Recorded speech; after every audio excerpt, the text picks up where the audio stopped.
big thank you to Universal Pictures Home Entertainment for sponsoring this episode. You can now watch How to Train Your Dragon at home, with exclusive bonus features like a gag reel, director's commentary, and more. Host a movie night at home this weekend and head to the Isle of Berk to reunite with characters like Hiccup, Toothless, Astrid, and all your favorites. Scan the QR code or head to the link in the description for more info.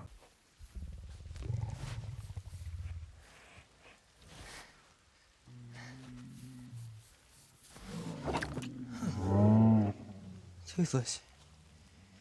I could have sworn you had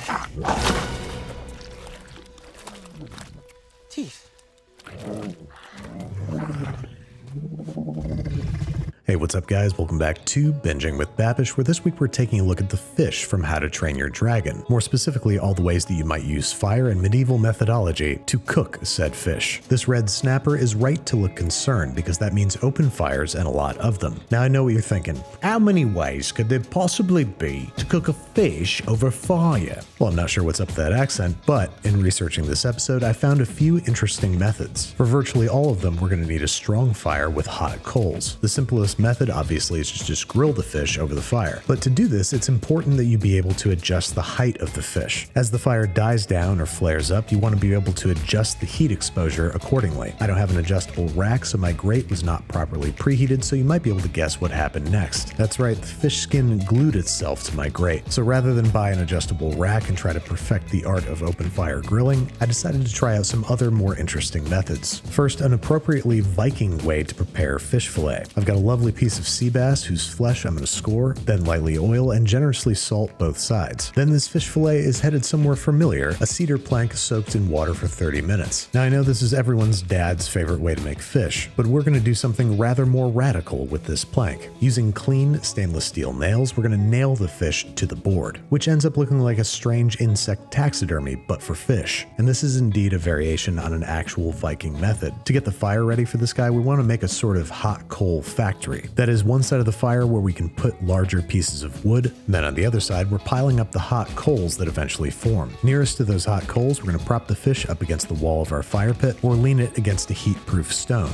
Once the bottom starts getting a little brown, a little bubbly, we're going to give it a flip to make sure that it's evenly cooked, and quickly discover that the sea bass is falling right off those nails. That's when you're going to discover that this method is really only suited for fish with hardier skin like salmon or trout, but it's a beautiful piece of sea bass and you don't want to waste it, so you're going to create a sort of cradle or cage of nails, depending on how metal you are, to safely hold the sea bass in place while it finishes cooking. You're likely going to chastise yourself and wonder if you should just go out and get a piece of salmon, but you're going to notice that this sea bass is cooking up beautifully. The skin is getting crazy crisp and the meat is gently cooking, almost steaming against the board. And that the result, while it might look a little ridiculous, once pried free of its crucifix, is one of the best pieces of fish you've ever made despite using only oil and salt. In this way, the fish becomes a parable for yourself. A little weird and not quite what you expected, but tender and juicy on the inside, shatteringly crisp on the outside, and gently kissed with wood-fired flavor. Okay, maybe it's not a parable for yourself, but I don't know, just listen to the skin.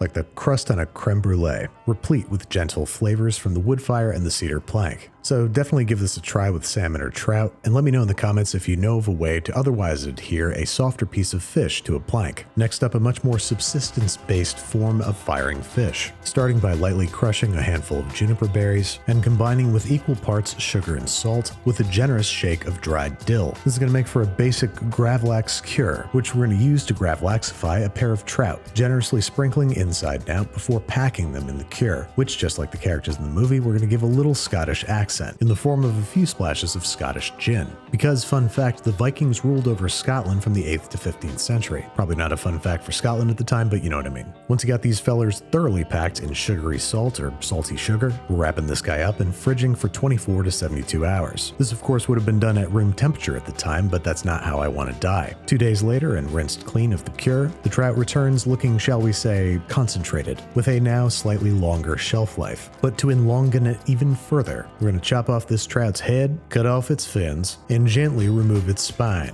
That is, we're going to debone the trout in preparation for a long, slow dehydration over the fire. Now, I wanted to sort of weave a traditional smoking rack for the trout, but I quickly proved incapable of doing so. I briefly surrendered and did my new favorite thing, nailing a fish to a board, but cooler heads prevailed and I gave it another go, this time with some twine, which enabled me to do things like a real Viking, or at least a Viking with a balsa wood dowel. Back in the out of doors, I have some water-soaked wood chunks that I've set over a bed of hot coals. As those chunks burn down, they become the coals and are replaced by new chunks, eventually yielding a cured and smoked trout, one that I'm absolutely not going to eat, and neither should you, because this is a primitive method with zero temperature control. Next up, I want to redeem that poor red snapper that gave up its skin for my grill grate, so I saved what I think is the coolest method for him, or rather hottest, because this guy's getting buried in hot coals, one of the very most ancient methods of cooking. First, we're gently scoring the skin and hitting it inside and out with kosher salt. Then in a large bowl, we're combining equal parts sea salt and flour, about 1.5 pounds each, that we're going to whisk together before adding 6 whole eggs. From there, we're going to kind of treat it like a pasta dough, because what we're making here is salt pastry, which we're going to mix together, adding more flour or egg as necessary until we've got something halfway between Play-Doh and wet sand. You want it soft and pliable but able to hold its shape. Then we're going to cover it and let it rest for about 10 minutes. During this time, the flour is going to absorb more moisture and it's going to change the consistency of the dough. So once it's rested, adjust with flour and water as necessary, rolling out and folding into thirds and repeating until the dough is smoothed out and doesn't crack when it rolls too thin. Then we're rolling it into 2 pieces, each the height and width of the fish, placing the fish in the center, stuffing it with a few herbs and lemon slices, and carefully ensconcing in the other half of the salt pastry. Make sure it's at least 1/4 inch thick. Then working around the fish, we're going to brush down the bottom pastry with a beaten egg. Then we're pressing it down to seal around the outside, cutting away the excess and using scraps to create a photorealistic fish, which now be destined for the flames. I'm burning a nice hot fire and trying to break up as many coals as possible, having to manipulate them with this charcoal chimney because I broke my fire shovel, clear an open space, and gently drop the past 3 hours of your life down into the bottom of the fire pit. Then, as quickly as you're able to with a charcoal chimney, scoop up and bury the pastry in hot coals. You want complete coverage because this guy's only going to be in here for about 25 minutes, depending on the size of your fish, or until it starts making record scratch noises.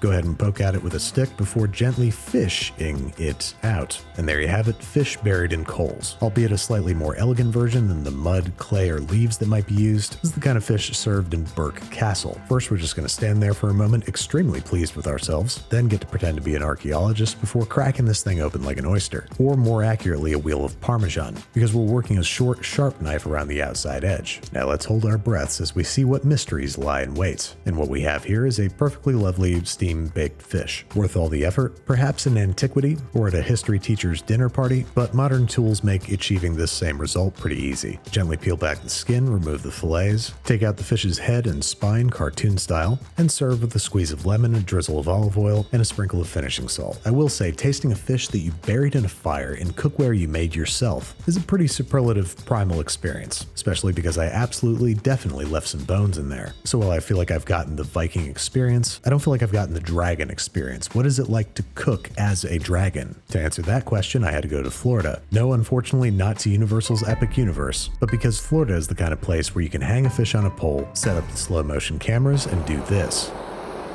Woo! Scorcher today.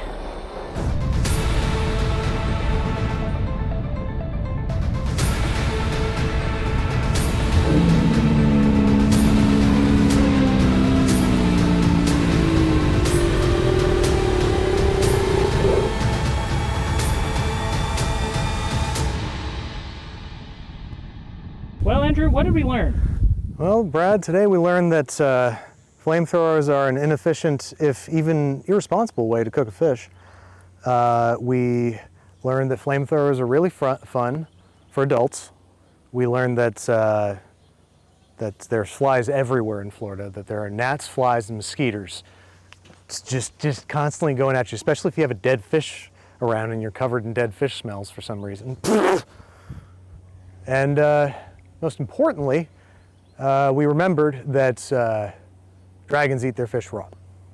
So let's go back to the studio and make some sushi.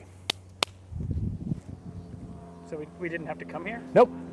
A big shout out to my nephew Everett. How to Train Your Dragon is his favorite movie, and a big thank you to Universal Pictures Home Entertainment for sponsoring this episode. You can now watch How to Train Your Dragon at home with exclusive bonus features like a gag reel, director's commentary, and more. Host a movie night at home this weekend and head to the Isle of Berk and reunite with characters like Hiccup, Toothless, Astrid, and all your favorites. Scan the QR code or head to the link in the description for more info.